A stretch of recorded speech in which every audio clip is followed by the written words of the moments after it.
ہر نماز کے بعد پڑھی جانے والی اللہ کی محبوب ترین صورت۔ یہ صورت چٹان کو ریزہ ریزہ کر دے، پانی کو روک دے، آگ کو بجھا دے اور گناہوں کو مٹا دے، جیسے وہ خطا کار تھا ہی نہیں۔ وہ صورت کیا ہے؟ بسم اللہ الرحمن الرحیم۔ السلام علیکم محترم ناظرین۔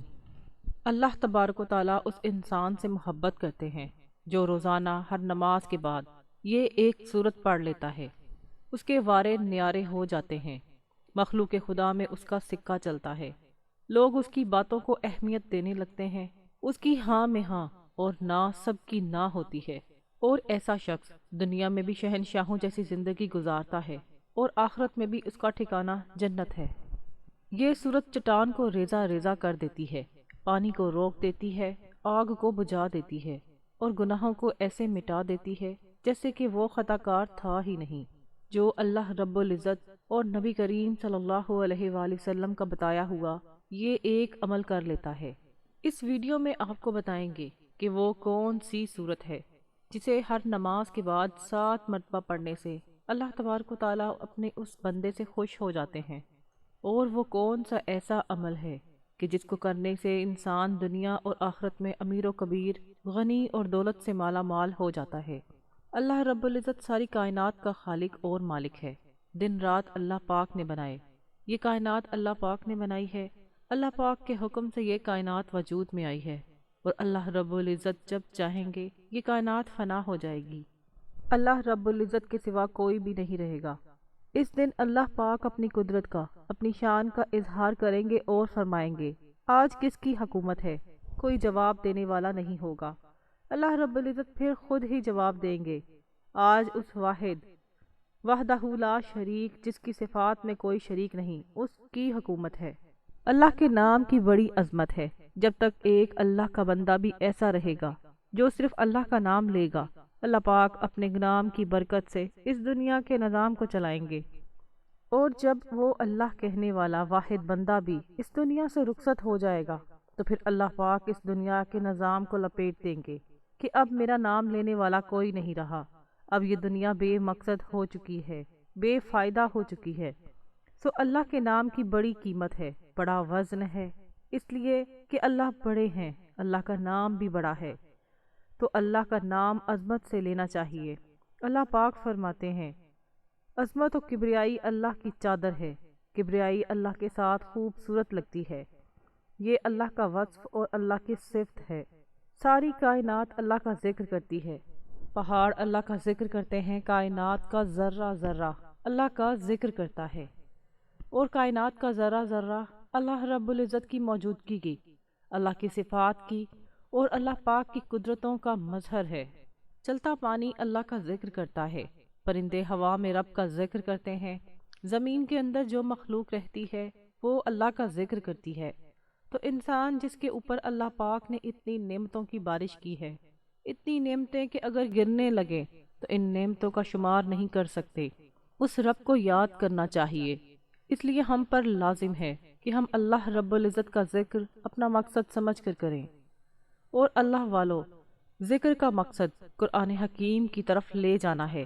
ذکر میں خشوع آ گیا تو انشاءاللہ قرآن کریم کی تلاوت کریں گے تو پھر قرآن کی تلاوت میں بھی خشوع ہوگا، پھر اللہ کی شان یاد آ جاتی ہے۔ حضرت اکرمہ رضی اللہ تعالی عنہ جو ابو جہل کے بیٹے تھے لیکن صحابی رسول تھے، جب قرآن کی تلاوت کرتے تھے قرآن پہ گر جاتے تھے، آنسوؤں کی لڑیاں جاری ہو جاتی تھیں اور فرماتے تھے، ھذا کلام ربی، ھذا کلام ربی، یہ میرے رب کا کلام ہے، یہ میرے رب کا کلام ہے۔ قرآن کی ایسی تلاوت کریں، کوشش کریں علماء کرام سے رابطہ رکھیں جو پڑھے لکھے ہیں، ترجمے کے ساتھ پڑھیں۔ اللہ پاک نے قرآن پاک کو ذکر سے یاد کیا ہے، اس کا مقصد یہ ہے کہ قرآن کے ذکر کی طرف منتقل ہو جائیں، یہ قرآن کریم کا حق ہے۔ فقہا نے لکھا ہے کہ روزانہ 3 پاؤ قرآن پاک کی تلاوت، یہ قرآن پاک کا ہمارے اوپر حق ہے۔ بہتر ہے کہ کم از کم روزانہ 1 سپارہ پڑھیں۔ مہینے میں قرآن پاک ختم، ادھر سے چاند نمودار ہوا، ادھر آپ کا قرآن کریم شروع ہوا، ادھر چاند غروب ہوا اور آپ کا قرآن کریم مکمل ہوا۔ اللہ پاک عمل کرنے کی توفیق نصیب فرمائے۔ اللہ والو، قرآن کریم میں نازل کی گئی ہر ایک صورت، بلکہ ہر ایک آیت، ہر ایک لفظ اور ہر ایک حرف اللہ تبارک و تعالیٰ کی عظمت اور بزرگی کا اعلان کر رہا ہے۔ لیکن ایک ایسی مبارک صورت ہے جو کہ خاص اللہ تعالیٰ نے غریبوں کو نوازنے کے لیے قرآن کریم میں نازل فرمائی ہے۔ جو بھی ہر روز اس صورت کو ہر نماز کے بعد 7 مرتبہ پڑھنے کا اپنا معمول بنا لیتا ہے تو اللہ تبارک و تعالیٰ اس کے گناہ معاف کر دیتے ہیں اور اس کی جتنی بھی حاجتیں ہیں پوری ہو جاتی ہیں۔ چند ہی دنوں میں وہ امیر سے امیر تر ہو جاتا ہے۔ لوگ اس کے اوپر برستی دولت کی بارش دیکھ کر حیران ہو جاتے ہیں۔ اس صورت مبارکہ کے بارے میں بتانے سے پہلے آپ کو ایک ایسا عمل بتاتی ہوں جس کی قرآن کریم میں بار بار تاکید فرمائی گئی ہے۔ اللہ تبارک و تعالیٰ نے بار بار قرآن پاک میں اپنے پیارے نبی آخر الزماں محمد مصطفیٰ احمد مجتبیٰ صلی اللہ علیہ وآلہ وسلم اور آپ کے صحابہ کرام رضی اللہ تعالیٰ عنہم کو اور تمام مومنین کو جس عمل کے بارے میں بار بار تاکید فرمائی ہے وہ اللہ تبارک و تعالیٰ کا شکر ادا کرنا ہے۔ سورۃ بقرہ میں ارشاد ربانی ہے، بس تم میرا ذکر کرو میں تمہیں یاد رکھوں گا اور میرا شکر ادا کرو۔ اور سورۃ ابراہیم میں فرمایا، اور جب تمہارے رب نے اعلان کیا کہ اگر تم شکر کرو گے تو میں تمہیں اور زیادہ دوں گا، اور اگر تم ناشکری کرو گے تو یقیناً میرا عذاب بہت سخت ہے۔ سورۃ لقمان میں اللہ تبارک و تعالیٰ نے فرمایا، اور ہم نے لقمان کو حکمت عطا کی کہ اللہ کا شکر ادا کرو، اور جو شکر کرتا ہے تو وہ اپنے ہی فائدے کے لیے کرتا ہے، اور جو ناشکری کرتا ہے تو بے شک اللہ بے نیاز ہے، سب خوبیوں والا ہے۔ اللہ والو، اسی طرح سورۃ نحل میں اللہ تبارک و تعالیٰ ارشاد فرماتے ہیں، بس اللہ کا دیا ہوا حلال اور پاک رزق کھاؤ اور اللہ کی نعمتوں کا شکر ادا کرو اگر تم اسی کی عبادت کرتے ہو۔ سورۃ دہر میں ارشاد باری تعالیٰ ہے، اور ہم نے اسے راستہ دکھایا، خواہ وہ شکر گزار بنے یا نا شکرہ بنے۔ اللہ والو، یہ تمام اور اس طرح کی بہت سی آیات شکر گزاری کی اہمیت اور ناشکری سے بچنے کی تلقین کرتی ہیں اور ہمیں یاد دلاتی ہیں کہ شکر کرنا اللہ کی عطا کی قدر کرنے کا ایک بہترین طریقہ ہے، اور شکر ادا کرنا ہی وہ عمل ہے جس کے سبب اللہ تبارک و تعالیٰ انسان کو زیادہ سے زیادہ عطا فرماتا ہے۔ اس حوالے سے حضرت موسیٰ علیہ السلام کا ایک بڑا ہی مشہور واقعہ ہے۔ حضرت موسیٰ علیہ السلام کوہ طور پر اللہ سے ہم کلام ہونے روانہ ہوئے تو راستے میں ایک شخص سے ملاقات ہوئی۔ اللہ نے اس کو رزق کی خاصی فراوانی عطا کر رکھی تھی۔ اس نے حضرت موسیٰ علیہ السلام سے عرض کی، اے رسول خدا، میرے رب سے میرے متعلق دریافت کیجئے کہ میرے لیے کیا حکم ہے، میرے پاس اتنا رزق ہے کہ سنبھالے نہیں سنبھل رہا۔ حضرت موسیٰ علیہ السلام ذرا آگے روانہ ہوئے تو ایک اور شخص کو دیکھا، اس نے ریت سے اپنے جسم کو ڈھانپ رکھا تھا۔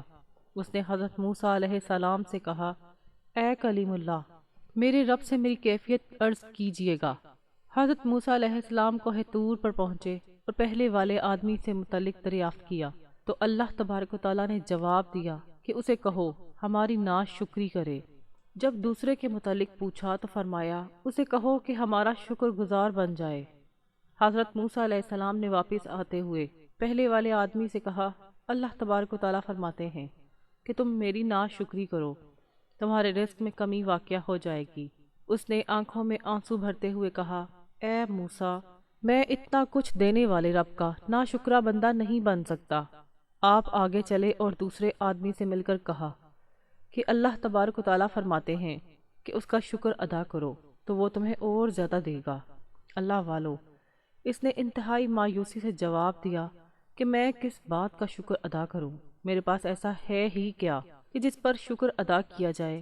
ابھی اس کی بات مکمل بھی نہیں ہوئی تھی کہ ہوا چلی اور جسم پر سے ریت بھی اڑ گئی اور وہ برہنہ ہو گیا۔ مطلب یہ کہ ہمارے پاس جو کچھ بھی ہے ہمیں اس پر اپنے پاک پروردگار کا شکر ادا کرنا چاہیے۔ اللہ سبحانہ تعالیٰ نے اہل ایمان کو یہ حکم دیا ہے کہ دشمنوں کو نیست و نابود کر کے اللہ نے ان پر اپنا فضل اور کرم فرمایا ہے، لہٰذا اللہ کے اس فضل کو یاد کرو اور اللہ کا شکر ادا کرتے رہو، جیسا کہ ارشاد باری تعالیٰ ہے، اے ایمان والو، اللہ کے اس احسان کو یاد رکھو جب کفار کے لشکر تم پر چڑھ آئے تھے تو ہم نے آندھی اور ایسے لشکر بھیج دیے جو تمہیں نظر نہ آتے تھے، اور جو کچھ تم کر رہے تھے اللہ اسے بھی خوب دیکھ رہا تھا۔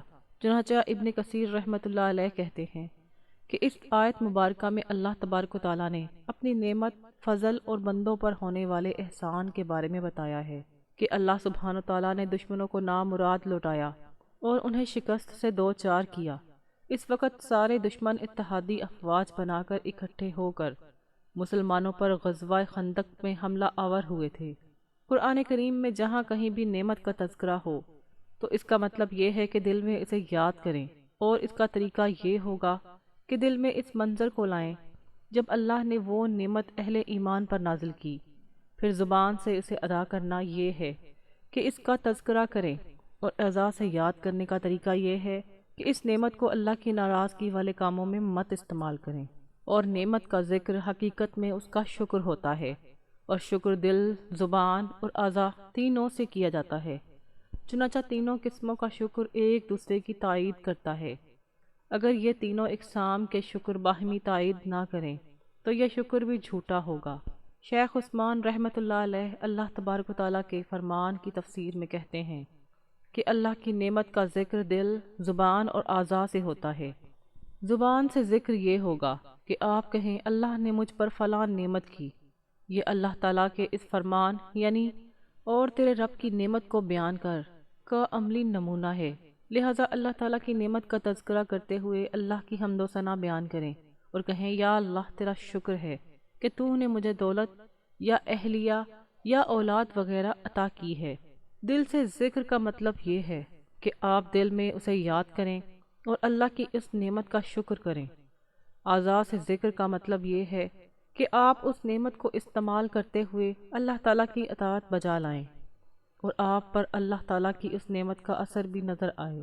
علامہ مہروی رحمۃ اللہ علیہ کہتے ہیں کہ شکر کے 3 مراحل ہیں: نعمت پہچانے، پھر قبول کرے، اور پھر نعمت کنندہ کی ثنا بیان کرے۔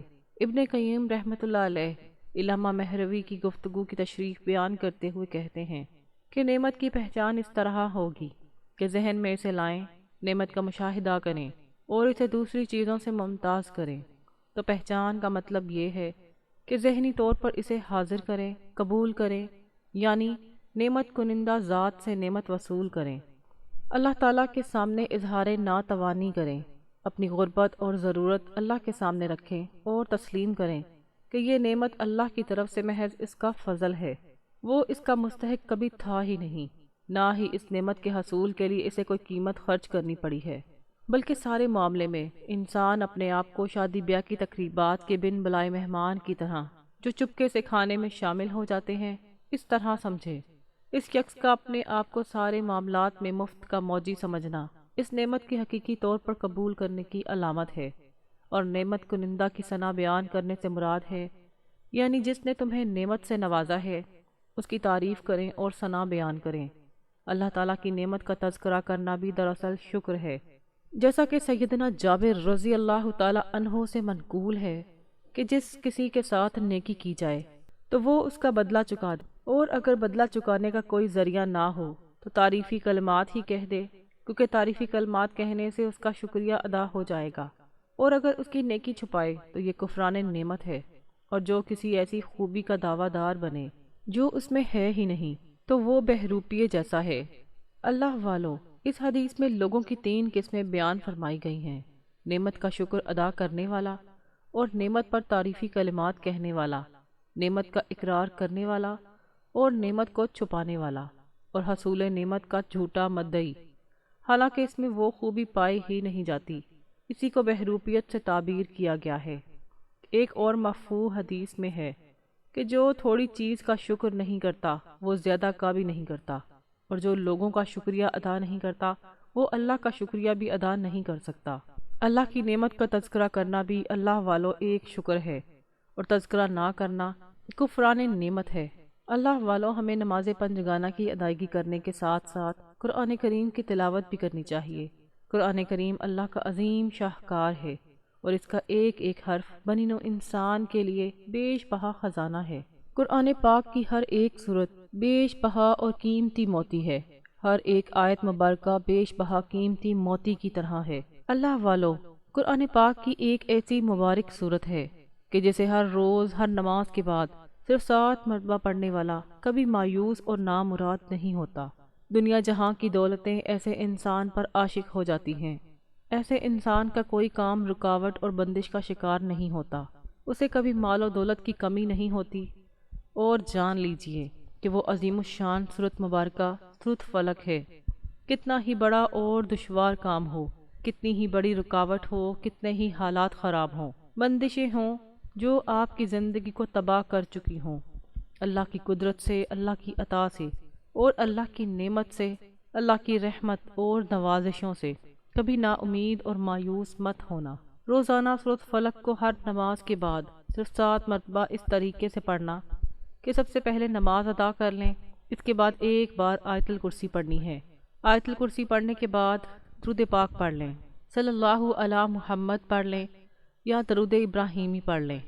اور درود ابراہیمی کی فضیلت سب سے زیادہ ہے، اس لیے ثواب کے طور پر ایک بار میرے ساتھ مل کر پڑھیے، اللہم صلی علی محمد وعلی آل محمد کما صلیت علی ابراہیم وعلی آل ابراہیم انک حمید مجید، اللہم بارک علی محمد وعلی آل محمد کما بارکت علی ابراہیم وعلی آل ابراہیم انک حمید مجید۔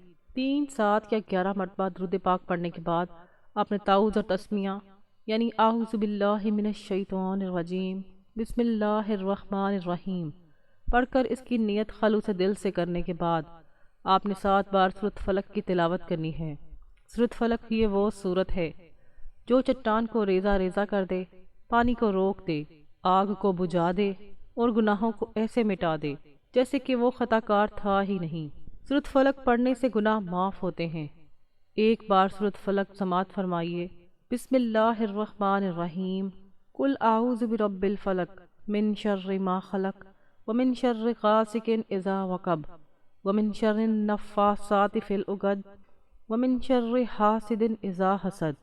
ترجمہ: تم فرماؤ میں اس کی پناہ لیتا ہوں جو صبح کا پیدا کرنے والا ہے، اس کی سب مخلوق کے شر سے اور اندھیری ڈالنے والے کے شر سے جب وہ ڈوبے، اور ان عورتوں کے شر سے جو گرہوں میں پھونکتی ہیں، اور حسد کرنے والے کے شر سے جب وہ مجھ سے حسد کرے۔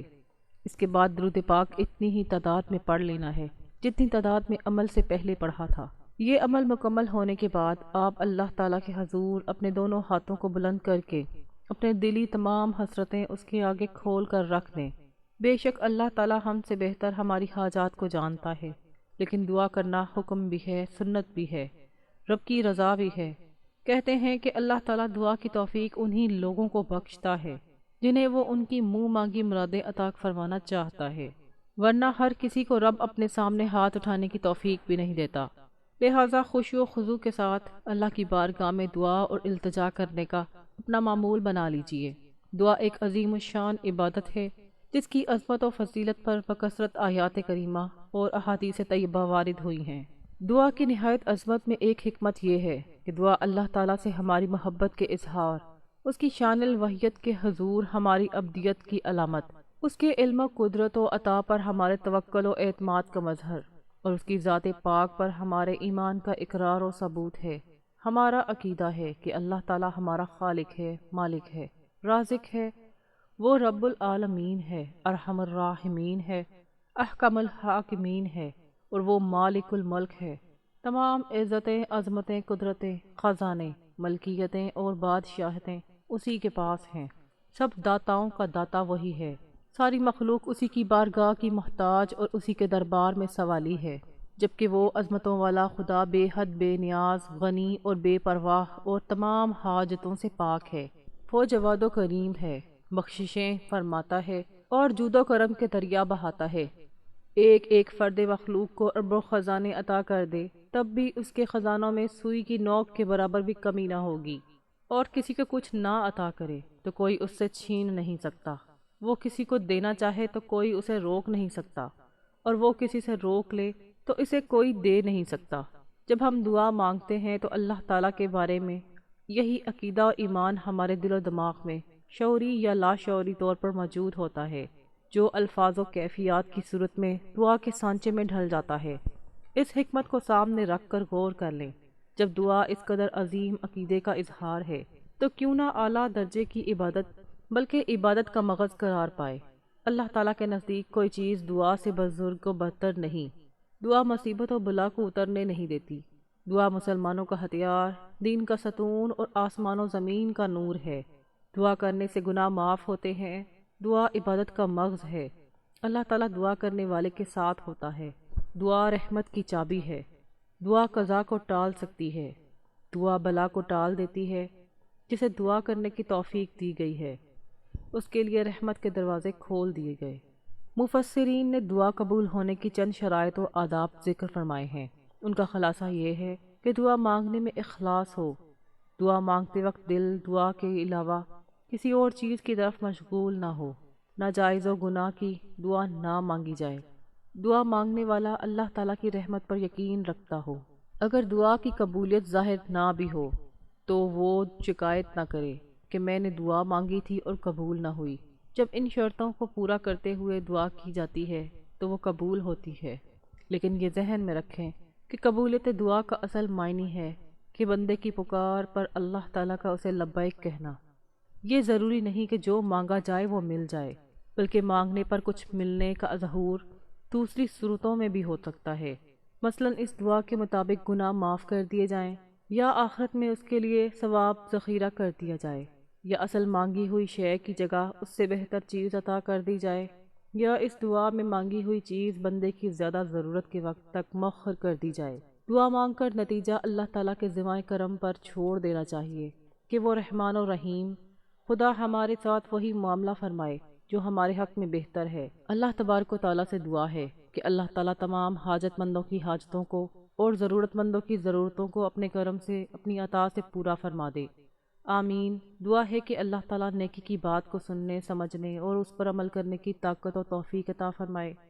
آپ سے گزارش ہے کہ اپنے رزق میں برکت اور وسعت کے لیے کمنٹ میں اللہ تعالیٰ کے 99 ناموں میں سے ایک نام ضرور لکھا کریں۔ اللہ تعالیٰ آپ سب کو خوش اور آباد رکھے، ہمیشہ ہنستے اور مسکراتے رہیں۔ ملتے ہیں انشاءاللہ ایک اور وظیفے کے ساتھ۔ تب تک کے لیے اپنا بہت سارا خیال رکھیے گا اور اپنے اس چینل کا بھی۔ اللہ نگہبان۔